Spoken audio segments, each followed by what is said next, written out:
Bakı Gross Akademinin yeni podkastında xoş gördük hər birinizi.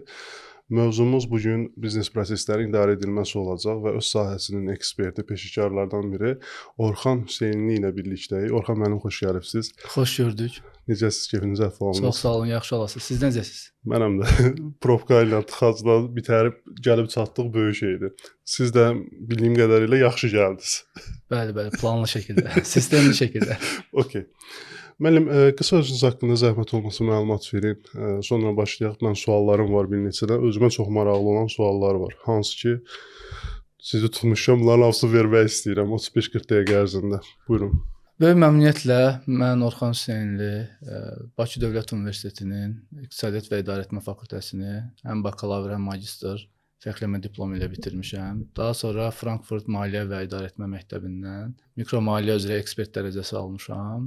Son aylarda da Harvard Biznes Məktəbinin strateji idarəetmə proqramını bitirmişəm. Peşəkarlar üzrə bir proqramdır və burada dünyanın böyük şirkətlərin CEO-larından həm nəzəri, həm də praktiki biliklər və bacarıqlar əldə edirik.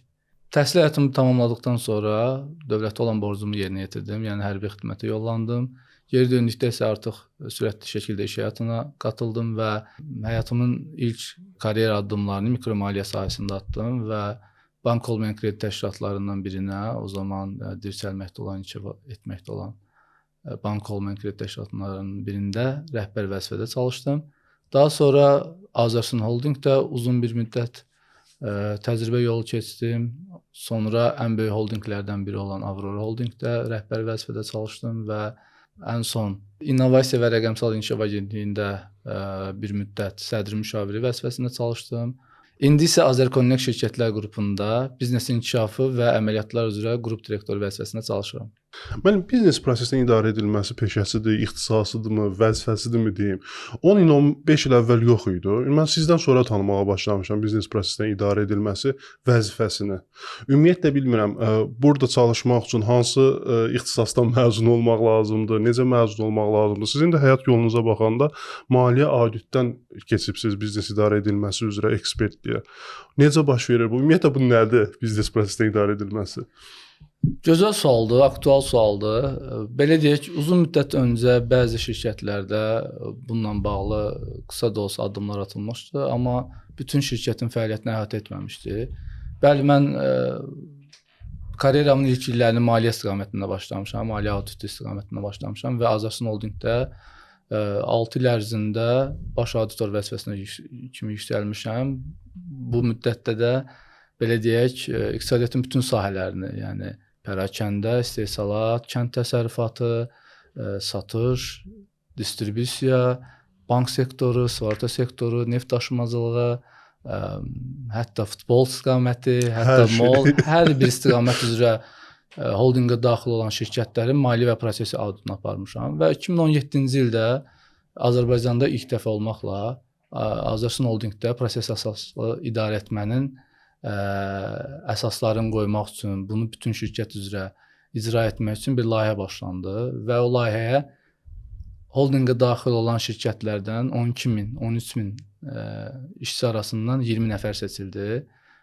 O 20 nəfərdən də biri mən oldum, inam göstərdilər, güvən etdilər və biz xaricdən gələn mütəxəssislərlə bu istiqamətdə başladıq. Türkiyədə, Toyota'da bildiyiniz kimi proses əsaslı idarə etmə, Toyota idarə etməsindən birbaşa bağlıdır həmin şirkətlə. Oradan peşəkar mütəxəssislər gəldi və biz bu layihəyə başladıq. Və bu Azərbaycanda ilk dəfə oldu. Biz Azərsunda proses əsaslı idarə etmənin belə deyək, həm nəzəri tərəflərini öyrəndik, həm də ki, həmin layihə konsultantlarla bir yerdə bunu bütün şirkət üzrə əhatə eləməyə başladıq. Okay, müəllim, Azərsun Holdingdir. Bəli. Orada biznes prosesinin idarə edilməsi mümkündür. Bu eyni zamanda kiçik bir kursda, təhsil mərkəzindəmi deyim, nə bilim, ümumiyyətlə Sədrəydəki bir mağazada mı deyim, biznes prosesinin idarə edilməsi mümkündürmü? Yəni elə bir sxem varmı bunun üçün? Şablon mu deyim, nə deyim? Mən tuta bilmirəm orası misal üçün. Əslində belə deyək, biz layihənin ilk illərində bu sadəcə qısa bir layihə kimi düşünülmüşdü. Yəni müəyyən 2-3 illik müddətdir ki, hansı ki bizim böyük bir ERP sistemi qurulmalı idi və ona dəstək kimi olmalı idi. Daha sonra bu idarəetmənin o qədər müsbət cəhətləri ortaya çıxdı ki, biz bunu struktura salmalı olduq Azərbaycan Holdingdə və o strukturda da rəhbər şəxslərdən biri mən oldum. Biz 2-3 il ərzində qurduğumuz bu idarəetməni qurduğumuz şirkətlərin arasında yalnız böyük şirkətlər yox idi. Azərbaycan Holdinqə daxil olan müəyyən həcmdə olan şirkətlər də var idi. Onlarda da uğurlu oldu, böyük şirkətlərdə də uğurlu oldu. Amma burada əsas məsələ hər bir kiçik sahibkarlıq, orta sahibkarlıq fərq etməz. Hətta sədərəkdə belə fəaliyyət göstərən ticarətlərdə bunu qurmaq üçün sən ilk öncə həmin şirkəti güclü diaqnostik eləməyi bacarmalısan. Yəni onun yetkinlik səviyyəsini, onun maliyyə vəziyyətini, onun inkişaf hədəflərini, onun struktur quruluşunu, onun xarakteristikasını, hətta deyə bilərsiniz ki, kiçik sahibkarlıqda korporativ mədəniyyət olarmı? Bəli, adını korporativ mədəniyyət qoymasaq da oranın da bir ruhu var. Emosional və texniki bütün xüsusiyyətləri analiz etdikdən sonra ona uyğun, onun ehtiyaclarına uyğun proses idarəetməsi qurmaq olar. Əslində belə deyək də Cavidan bəy, proses idarəetməsinin ən vacib nüansı optimalizmdir. Yəni sən atdığın addımlarda, qurduğun proseslərdə, hətta bu prosesi qurarkən öz fəaliyyətində belə ehtiyacdan artıq və ehtiyacdan az heç bir addım atmamalısan. Yəni sən atdığın hər bir addım dəyər qatmalıdır. Təbii ki, kiçik sahibkarlıq üçün qurduğun proseslərdə onun ehtiyacları daxilində olmalıdır. O qədər mürəkkəblikdə olmalıdır, o qədər şaxəlikdə olmalıdır. Amma böyük holdingdə olduqda burada təbii ki, sən riskləri daha böyük nəzərə almalısan, kontrollara daha ciddi fokuslanmalısan və kontrolla bərabər də innovativ bir mühit yaratmağı hədəfləməlisən. Okay. Müəllim, bir dənə simulyasiya eləmək istəyirəm. Deyəlim ki, mənim bir geyim mağazam var. Ekspert olaraq sizi dəvət eləmişəm. Biznes prosesinin idarə edilməsi eksperti olaraq sizi dəvət eləmişəm ki, bu prosesi burada da reallaşdırasınız. Birinci nəydən başlayırıq və o proses necə gedir? Birinci, proses idarəetməsinin ən önəmli başlanğıc nöqtəsini tapmaqdır. Əslində, simulyasiya eləsək, biz geyim mağazasının başlanğıc nöqtəsi mağazanın çölündən başlayır. Yəni, sən ilk öncə bütün formalaşdırdığın idarəetmə sistemləri müştəri üçün dəyər qatmalıdır, doğrumu? Bəli. O zaman sən ilk öncə özünü bir müştəri gözü ilə, hətta mağazanın biraz da kənarından başlamaqla mağazaya doğru hərəkət eləməlisən. Hərəkət etdikcə sənin üçün artıq proses addımları başlayır. Mağazaya yaxınlaşırsan, yaxınlaşdığın müddətdə sənə mane olan nəsə bir şey varmı? Sənin parking xidmətin rahatdırmı? Sənin mağazan görünürmü? Mağazanın çölə verdiyi mesajlar necədir? İlk öncə buradan başlamalısan. Daha sonra daxil olursan. Daxil olduğun zaman səni kim qarşılayır? Hansı bir avranı alırsan? Aldığın zaman ilkin salamlaşmadan sonra mağaza personalı səni necə müəyyən eləməlidir? Sən hansı istiqamətdə belə deyim, alış-veriş etməyə potensial olan müştərisən? Sənə necə yaxınlaşsın? Hansı formada dəstək olmalıdır? Satış prosesi hansı addımlarla getməlidir? Daha sonra kassaya keçdikdə ödəniş prosesi hansı addımlarla keçməlidir? Bunların hamısını zəncirvari formada təsvir eləməlisən beynində və bu təsvir zamanında sənin o axışın heç bir kəsinti, qırıq və bir darboğazdan rastlaşmamalıdır. Amma eyni zamanda da gərəyindən artıq boşluq da olmamalıdır. Yəni o balansda bu proses getməlidir. Bitdikdən sonra artıq müştərini mağazanın belə deyim qapısına kimi yola salmaq, onun çıxışda hər hansısa bir narahatçılıq yaşamaması, bu nöqtədə artıq sənin üçün proses tamamlanmalıdır. Amma proses analizləri zamanı ən çox verilən xətalardan biri epizodik olaraq baxılır bunlara. Epizodik analizlərdə həmin epizodlarda xoş görsənsə də, amma sonra puzzle yığanda gördüyün mənzərə gözlədiyin mənzərə olmur. Ona görə bizim simulyasiya elədiyimiz məqamda da ən başlanğıc nöqtədən prosesin ən belə deyim, kulminasiya nöqtəsinə qalxırsan, sonra düşdüyün və prosesin çıxış nöqtəsinə kimi addımları belə deyim izləməlisən. Okay. Bu business flow hadisəsi gedir də Bəli. bunların hamısı. İndi bu business flow-nun da başlanğıc yeri biz Yaponiyadan məhsul vurmuşuq, o bura gəlir, hava limanından keçir, gömrüyü, vergisi və s. Bunlar da biznes prosesinin idarə edilməsinə aiddir, o business flow-ya aiddir. Əlbəttə ki. Yəni belə deyək ki, sənin müştərin üçün yaratdığın məhsulu, xidmətin dəyər zəncirində hansı addımlar iştirak edirsə, artıq o addımdan başlamalısan.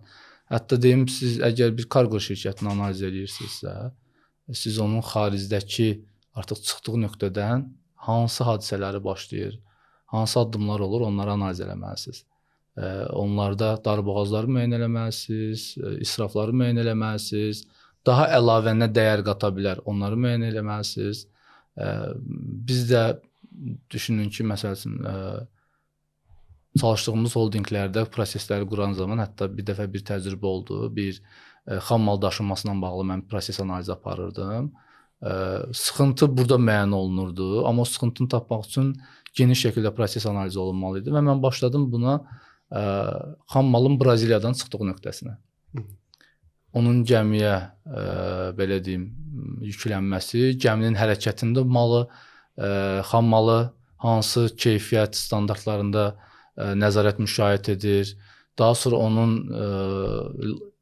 belə deyim, yaxın bir limana çatdırılması, limanda boşaldılması, limandan sonra daşınması, bütün bu prosesləri addım-addım izlədikdən sonra Bakıya çatmaq nöqtəsini belə deyim, təsvir etdikdən sonra təbii ki, bu təsvir yalnızca fiziki onun belə deyim də addımlarını flow-ya tökmək deyil. Burada həm də bütün proses analiz metodlarından istifadə eləməlisən.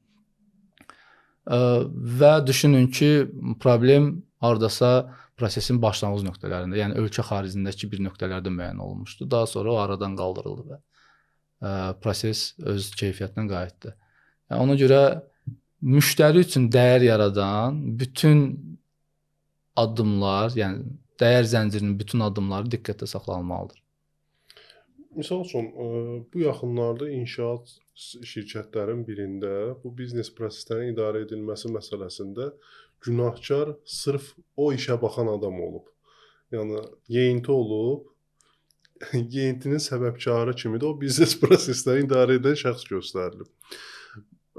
O düzdürbü ki, biz inşaatda o prosesləri idarə etmək daha çətindir deyə yeyinti çox olur. Belə bir mif var, ya mif deyil. İnşaat belə deyək də, təmir tikinti inşaat elə bir istiqamətdir ki, hər zaman sui-istimallara daim açıq bir istiqamətdir. Çünki böyük həcmdə sahədə baş verən bir prosesdir. Və sahədə baş verən proseslərdə də sui-istimallar və risklər daha çox olur. Sırf inşaat sektoruna bunu bağlamazdım. Amma o proseslər yazılarkən nələr diqqətdə saxlanılıb, bu önəmlidir. Yəni, proses idarə etməsini həyata keçirən şəxsin bütün istiqamətlərdən məlumatı olmalıdır. Bu qeyri-mümkün görsənsə də, amma mümkün ola bilən böyük təcrübə və əmək tələb edən bir işdir. Mənim də belə deyim, bu təcrübə bazasını formalaşdırmaqda həmin o audit istiqamətində çalışmağım, böyük bir holdinglərdə çalışmağım, rəhbər vəzifələrdə çalışmağım, hətta belə deyim, pərakəndə sektorunda yüksək vəzifədə çalışmağım, bütün istiqamətləri, bütün sahələri müəyyən etmək fürsəti verdi. Böyük ehtimal ki, həmin şirkətdə də bu proses yazılarkən inşaatda ola biləcək riskləri və sui-istimalları öncədən təxmin oluna bilən, öncədən proses analizi ilə ortaya çıxarılmayıb. Ortaya çıxarılsaydı və bu tərəfsiz müstəqil şəkildə proses qurulsaydı, onların baş vermə ehtimalı minimuma enərdi. Görürsünüz, burada onlar baş verməzdi demirəm. Çünki insan faktoru olan yerdə ələlxüsus da həmin istiqamətlərdə problemlərin baş vermə ehtimalı var. Çox üzr istəyirəm. Düz başa düşdüm ki, siz risk prosesini də qeyd edirsiniz ora. Onu özünüz hesablayırsınız ya risk şöbəsi hesablayır? Risk idarəetməsini belə deyək, əslində proses analizi zamanı kontrol nöqtələri və risk nöqtələri müəyyən olunur. Burada risk idarəetməsi funksiyasından, o peşəkardan müəyyən məlumatlar, müəyyən hesabatlar ala bilərsən, amma prosesi formalaşdıran sən olduğun üçün bütün o alınan məlumatları o zəncirə düzəndə doğru nöqtələri müəyyən etməlisən. Bəli, yəni proses idarəetməsini həyata keçirən şəxs həm də risk idarəetməsini bilməlidir. Ona görə yola getmirlər də, belə başa düşürəm. Daha çox risk şöbəsi ilə sizin şöbə həmişə müdiriyyət qarşısında qəribə bir situasiya ilə bir-birini danlamaq və yaxud da sən elədin yanaşması yaranır. Ya mən səhv bilirəm. Kontrol funksiyaları, özüm də kontrol funksiyasında çalışdığım üçün kontrol funksiyaları daha qısa zamanda, daha sənəd əsaslı, nəzərə əsaslı, belə deyək, nəzarət mexanizmi qurmağa maraqlı olurlar. Digər fəaliyyətlər isə, kommersiya fəaliyyətləri isə daha çevik, daha sərbəst şəraitdə fəaliyyət göstərmək istəyirlər. Proses idarəetməsi bütün bunların balansını qoruyan bir strukturdur və ya şəxsdir, fərq etməz. O şirkətə helikopter view, yəni quş baxışı ilə baxır.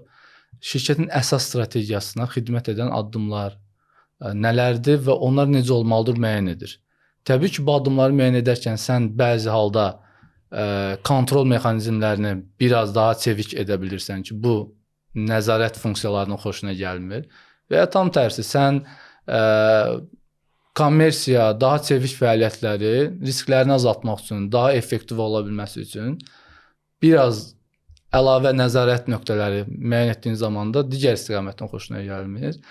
Amma belə deyək, ümumilikdə kiminsə məmnun etmək, kiminsə xoşuna gəlməkdən daha çox şirkətin xoşuna gəlməlidir. Mənim də hər zaman ortaya qoyduğum məqam olur ki, bütün bu addımlar bizlərə xoş olmalıdır, şirkətin yekun nəticələrinə və strategiyasına uyğun olmalıdır. O zaman da həmin konfliktləri, həmin belə deyim, dəyişiklikləri rahatlıqla idarə etmək olur. Müəllim, deyirlər, konfliktin daha çox səbəbkarı sizin şöbə olur. Konfliktin daha çox səbəbkarı belə deyək, bizim şöbə olmur, amma bütün konfliktlərin belə deyim episentrində bizim şöbənin iştirakı və ya departamentin və ya funksiyanın, bu rəhbərliyin iştirakı mütləq olur. Və bu zamanda bütün gözlər proses idarəetməsində olur. Çünki tərəfsiz baxış, strateji istiqamətə fokuslanmış fəaliyyəti qoruyan proses idarəetməsi olur və bütün gözləntilər onun üzərində olur. Həm rəhbər şəxslərin, həm də funksiyaların. Bu zamanda müxtəlif belə deyim, qarşılıqların, xaosların ortasında proses idarəetməsi olduğu zaman sanki onları yaradan səbəbin o olduğu düşünülür. Amma təbii ki, bu belə deyil. Yəni belə deyək, bildiyiniz kimi transformasiya bir ağrılı prosesdir. Proses idarəetməsinin də geniş şəkildə tətbiqində transformasiya qaçınılmazdır, dəyişikliklər. Bu dəyişiklikləri orqanik olaraq dəyişikliklərin idarə edilməsinə əsaslanaraq müəyyən mərhələli müqavimətləri olur. Onlar ilk öncə buna inanmırlar, belə deyək, dırnaqarası baxırlar, ehtiyac olmayan bir şey kimi, israf kimi baxırlar. Daha sonra qətiyyətli şəkildə davam etdikcə, bu müqavimətləri qırdıqca, amma burada qırdığın zaman sən emosional vəziyyəti çox peşəkar şəkildə idarə etməlisən. İnanılmaz dərəcədə peşəkar şəkildə idarə etməlisən. Bunun onlar üçün həm faydalı olduğunu, amma həm də ciddi bir proses olduğu mesajını verməlisən. Biraz tətbiq olunduqdan sonra, yəni 1-2 ay tətbiq olunduqdan sonra, artıq onun bəhrəsini gördükdən sonra sən artıq yönləndirən tərəf olaraq yox, gələn tələblərin qarşısında xidmət verən bir tərəf olursan. Yəni artıq 2-3 aydan sonra o funksiyaların özləri sənə çıxmağa başlayırlar ki, müəllim, birinci bizim proseslərdən başlayın, birinci biz tərəfdən başlayın. Burada bu problem var. Biz filan funksiya ilə bir konflikt yaşayırıq, xaos yaşayırıq. Ya konflikt yaşamırıq. İkimiz də başa düşə bilmirik. Bu itki hardandır, bu xəta hardandır? Siz bizə köməklik göstərin. Müəyyən müddətdən sonra daxili konsaltır, daxili hakim, daxili necə deyək, bir həll nöqtəsi kimi görülməyə başlayır. Bu sahəyə, deyəlim ki, işə şəxs götürürsünüz? Bəli. Nəyinə fikir verib işə götürürsünüz? Okay. Sizin indi əməkdaşınız olacaq adam hansı kriteriyalara uyğun olmalıdır? Yəni sırf biznes proseslərinin idarə edilməsini öyrənmək istəyirəm və ona görə də Orxan müəllimlə çalışacağam və yaxud da qeyri Orxan müəllimlə çalışacağam. Onda hansı xüsusiyyətlər olmalıdır? Mən başa düşdüm ki, indiyə qədər başa düşdüm ki, maliyyə oxumaqla gəlib biznes prosesinin idarə edilməsi iqtisad peşəsinə yiyələnmək olmur. Və yaxud da humanitar sahədən də bura gəlmək olar. Yəni daha çox praktiki məsələdir. Birinci sualım budur. İkinci sualımsa, niyə nəzəriyyəni oxuyub biznes proseslərinin idarə edilməsini başa düşmək olmur? O dediyiniz Harvard Business School mən də hər gün oxuyuram, amma başa düşmək çətindir. Ya əslində Harvard Biznes Məktəbində strateji idarə etmə istiqamətində belə deyim də bir idarə etmə proqramı təcrübəsi əldə etdim, amma ümumilikdə belə deyək, işçi götürən zaman, yəni komandaya bir üzv cəlb edən zaman mənim ən çox diqqət etdiyim həmin şəxs dəyişməyə və dəyişdirməyə azdırmı? Əgər davamlı şəkildə bu azlıqda deyilsə, bu həvəsdə, bu belə deyim, analitik beyində deyilsə, o şəxsin biznes proseslərinin idarə edilməsinə işlənməsi o qədər də effektiv olmayacaqdır. Çünki biznes proseslərinin idarə edilməsi bir və ya deyək proses əsaslı idarə etmə bir baxış tərzidir, bir mühitdir, bir idarə etmə formasıdır. Hansı ki, sən hər zaman inkişafa bir açıq nöqtə var inamında olmalısan. Əgər həmin şəxs komfort zonaya meyillidirsə, daha çox monoton istiqamətlərdə, daha çox belə deyim, eyni istiqamətlərdə çalışmağa meyillidirsə, bu şəxsin proses əsaslı idarə etmədə və ya bunun qurulmasında işləməsi effektiv olmur.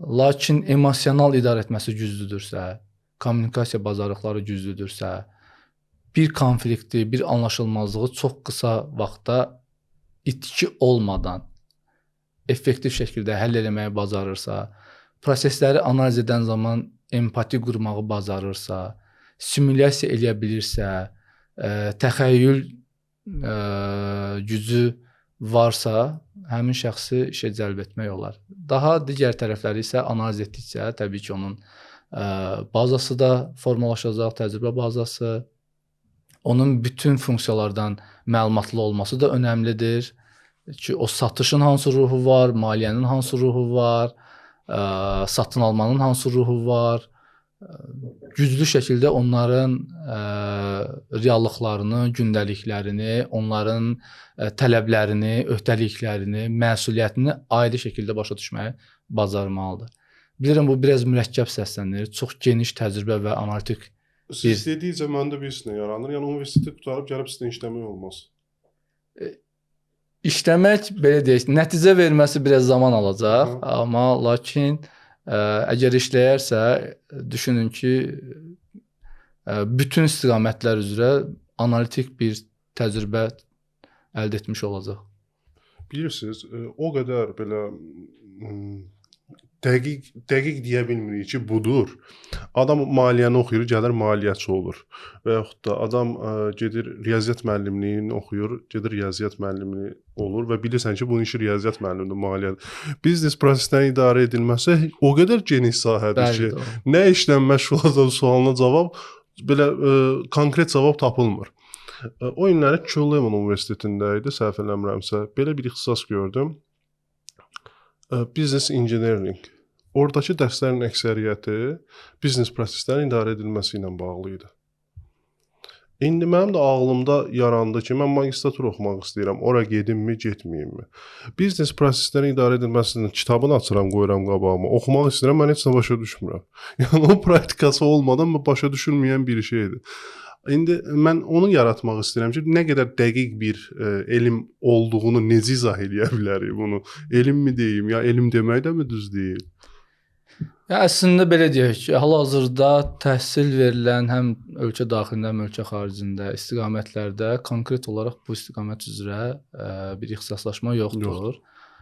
Bu müxtəlif sahələr üzrə dərin və təcrübə və nəzəri bilik tələb edən bir istiqamət olduğu üçün artıq hansı sahədə olmağına baxmayaraq bu sahəyə hazır vəziyyətdə təcrübə toplamısansa, və dediyim bu emosional və texniki xüsusiyyətləri daşıyırsansa, uğurlu ola bilərsən.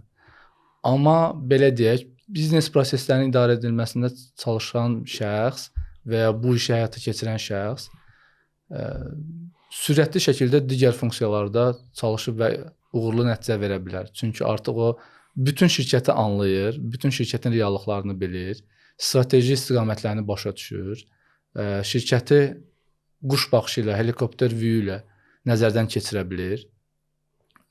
İsrafdan uzaqdır, amma ehtiyacdan da artıq nəsə etməkdən də uzaqdır. Ona görə düşünürəm ki, həmin istiqamətlərdə uğurla çalışa bilər. Ələlxüsusda rəhbər vəzifədə, yəni CEO vəzifəsində ola bilər, daha digər baş direktor vəzifələrində ola bilər.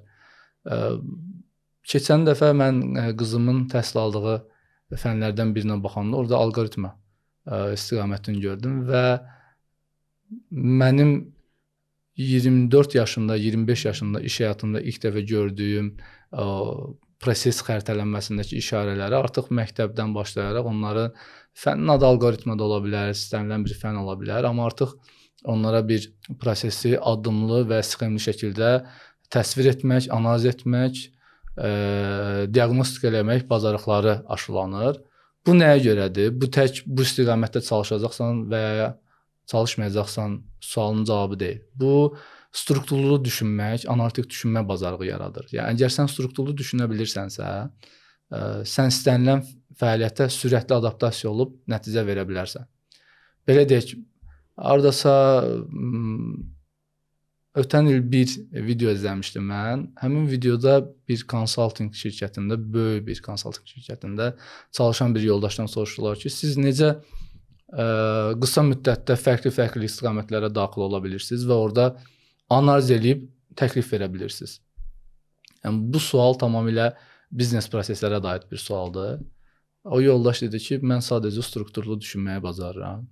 Əgər strukturlu düşünməyi bacarırsansa, o xüsusiyyətləri, analitik xüsusiyyətləri daşıya bilirsənsə, sürətli şəkildə düşünün, heç ümumiyyətlə bizim iqtisadiyyatda, bizim sektorda olmayan bir fəaliyyətə biznes proseslərini həqiqətən peşəkar şəkildə icra edilən şəxsi daxil etsəz, 2 saat onun müşahidəsi üçün zaman verin. 2 saatdan sonra ondan yaxınlaşıb artıq optimallaşdırma təkliflərini ala bilərsiniz. Yəni bu dediyim kimi daha çox illərin təcrübəsi, illərin o belə deyim də boxsana yığdığım baza və eləcə də hardasa 60-70% analitik və emosional idarəetmədən asılıdır. Mən o nəzəriyyə məsələsini boşuna demədim. Yoldaşlar, Orxan mən hardasa 4 ya da 6 təlimində olmuşam. Forumda da çıxışını izləmişəm. Mən başa düşdüm ki, nəzəriyyədən daha çox praktiki dinləmə mütləqdir. Bizim Peşəkar İdarəçi Akademiyasında, Biznes İdarəçi Akademiyasında, Biznes Akademiyasında üzr istəyirəm. Orxan müəllimin biznes prosesinin idarə edilməsi ilə bağlı çox mükəmməl dərsləri var. Yenə də deyirəm, nəzəriyyəni oxudum, mən başa düşmədim, amma müəllim danışandan sonra başa düşdüm ki, söhbət nədən gedir, həqiqi mənada. Bəlkə də indi aranızda elə idarəçilər var ki, elə rəhbər vəzifədə çalışanlar var ki, bunu eləyirsiniz, amma sistemli, strukturlu şəkildə eləmirsiniz. Onun üçün təklif edirəm ki, Orxan müəllimin, xüsusən Orxan müəllimin biznes prosesləri idarə edilməsi dərslərində mütləq iştirak edin. Orxan müəllim, siz nə deyirsiniz bu barədə? Tərifliyim biraz. Tərifləməyə belə deyim, çox da bilirəm, şeyin yoxdur. Maraqlı deyiləm. Əsas sözlə deyil, işlə danışmağa üstünlük verirəm və belə deyək, əslində proses əsaslı idarə etmədə təcrübi pedaqogika daha önəmlidir. Çünki sən onlara faktiki olaraq situasiyaları, кейsləri xəyali bir şəkildə, nəzəri bir şəkildə anlatsan, onu sabahsı gün real proseslərə tətbiq edə bilməyəcək. Amma mən həm təlim, həm konsultasiya, həm də mentorluq xidmətləri zamanı belə deyim, beynim sürətli şəkildə filtr edir. Həmin ehtiyaclara uyğun nə məlumat, hansı metodika, hansı təcrübə varsa onu ötürür. Yəni siz düşünün, bir məktəb təhsili var, orada hər şey öyrədirlər, ehtiyacdan artıq, az və ya dağınıq şəkildə. Bir də repetitor var. Repetitor artıq sənin məqsədlərinə uyğun, nə az, nə də çox, amma peşəkar ixtisaslaşmış şəkildə, ona proqram olaraq hazırlaşmış şəkildə səni qısa müddətdə böyük nəticə əldə etmək üçün bir proqrama salır. Proses idarə etməsi də belədir. Nə qədər nəzəri və təcrübi, bilik və bacarıq əldə etsən də, sən sürətli şəkildə ehtiyaclara uyğun onu filtr etməyi bacarmalısan. Yəni, deyim, böyük holdingdə düşündüyün prosesləri balaca bir MMC-də, balaca bir şirkətdə danışmağa, tətbiq etməyə zaman itirməməlisən. Onun ehtiyaclarına, onun dünyasına uyğun prosesləri tətbiq etməlisən və ya artıq bəsit prosesləri keçmiş, daha dərin optimizasiya istəyən şirkətlərə də bəsit, sadə proseslərdən danışmalı deyilsən. Artıq onun yetkinlik səviyyəsi elə bir səviyyədədir ki, orada optimallaşdırma dedikdə hər hansı bir işi bir dəqiqə daha tez, 100 minlər və ya milyona yaxın bir, belə deyim ki, bir saving deyək də, bir qənaət gətirə bilər və ya əlavə satış gətirə bilər. Ona görə burada balans və doğru ölçüm önəmlidir. Mən sizə çox təşəkkür edirəm. Buyurun. Aydınlatdınız bizi. Minnətdaram, var olun. Elə bir sahədir ki, həqiqətən də vaxt lazımdır. 1 ilə, 2 ilə, 3 ilə deyil. Siz buna kifayət qədər çox əmək veribsiniz. Mən belə bir şey düşünürəm, düzmü düşünürəm, artıq ona siz qərar verin. Humanitar sahədə olub da bu sahəyə keçid etmək o qədər də məncə məntiqə uyğun deyil. Əgər analitik düşüncən yerində deyilsə. Elə bir qənaətə gəldim bu buraxılışda. Belə deyək, əslində yəni proses əsaslı idarə etməni tək bu prosesləri quracaq şəxs öyrənməli deyil. Yəni bu təlimlərə qatılan şəxslərin çoxu rəhbər şəxslərdir. Bu bir belə deyim ki, bir emosional və texniki bacarıqdır ki, əldə edirsən. Bunu istənilən idarə etmədə tətbiq edə bilərsən. Sən analitik və strukturlu düşünməyi, darboğazları müəyyən etməyi, hətta şirkət rəhbərləri, belə deyim, böyük rəhbərlər var ki, yüksək vəzifədə çalışanlar, onlar belə bu xüsusiyyətləri, bu təlimi alır ki, öz işlərini ən maksimum şəkildə necə effektiv edə bilərlər. Amma siz burada tək şirkət işlərini düşünməyin. Yəni bu elə bir xüsusiyyətdir ki, bu hətta sənin şəxsi həyatına və gündəlik həyatına birbaşa təsir edir. Yəni artıq sən bütün həyata, bütün prosesləri o gözdən baxırsan. Yəni ehtiyacdan nə artıq bir addım atırsan, nə də israf edirsən. Məsələn, siz şəxsi həyatınızda bunu necə tətbiq edirsiniz? Sırf biznes proseslərin idarə edilməsini. Belə deyək, mən gün ərzində hər hansı bir fəaliyyət icra edən zaman, günü planlayan zaman itkisiz və əlavə dəyər qata biləcək addımlar nədirsə və onları necə ardıcıl sıralaya bilərəmsə, onu sürətli şəkildə icra edirəm. Və hətta düşünün ki, bir yaxın, belə deyim, qohumun bir toy prosesi var idi. Onu planlamaq lazım idi.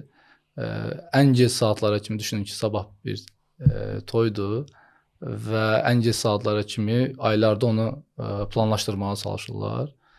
Toydan bir gün öncə başa düşüblər ki, əslində heç nə hazır deyil. Hər şey yenə də xaotik şəkildədir. Və deməzdim ki, bu peşəkar istiqamətim üzrə sadəcə belə deyim də, daha çox təşkilati və strukturlu fəaliyyətdə həm də gündəlik həyatda tanıdığım üçün məni dəvət elədilər. Mən dedim ki, hər kəs sadəcə sakit məni dinləsin, mənə bir ağ vərəq verin və sadəcə suallarıma cavab verin. Düşünün, bir saat ərzində o suallara cavab alıb, prosesi ardıcıl qurdum, ehtiyaclar nələrdir, resurslar nələr olmalıdır, hər bir addım üzrə öncədən nəyə hazır olmaq lazımdır. Bitdikdən sonra ağ vərəqin üzərindəki yazılanları artıq bitmiş bir proses analizi və nəticəni ev sahibinə təqdim etdim və səhər də hər şey gözləndiyi qədər uğurlu şəkildə həyata keçdi. Yəni deyim ki, bu artıq sənin bir həyat tərzin, baxış tərzin olur. Təbii ki, sən orada bir proses analitiki kimi görmürsən özünü, gündəlik bir həyatdan bir qohum kimi görürsən, amma bu o qədər sənə faydalı bir xüsusiyyət verir ki, istənilən sahədə bunu icra edə bilərsən. Ona görə də istənilən təlim, istənilən inandıqları bir mənbədən, hətta mənim özümdən belə hər hansı bir suallar varsa, istənilən vəzifədə, istənilən istiqamətdə humanitar, texniki fərq etməz. Bunun xüsusiyyətlərini, xarakteristikasını, təcrübəsini əldə etmək üçün müraciət edə bilər. Əmin olsun ki, fəaliyyət istiqamətindən, yaşından, təcrübəsindən asılı olmayaraq bu onun gündəlik həyatını, iş həyatını əsasla köklü şəkildə dəyişəcəkdir. Çox təşəkkür edirəm müəllim. Bu günə görə aydınlatdınız bizi. Minnətdarıq. Həmişə gəlin, həmişə danışa bu mövzudan. Məncə bu mövzudan çox az adam danışmalıdır. Onlardan biri də sizsiz. Var olun gəldiyiniz üçün. Mən təşəkkür edirəm əslində bu fürsəti yaratdığınız üçün. Proses əsaslı idarəetmə hal-hazırda sektorda bir çox sahələrlə qarışdırılır. Yəni bu biznes analitika tərəfi, belə deyim, IT proqramlar üçün hansısa bir texniki tapşırığın yazılması və ya prosedurların yazılması. Sektorda müəyyən bir həm nəzəri, həm də təcrübə bir qarışıqlıq var.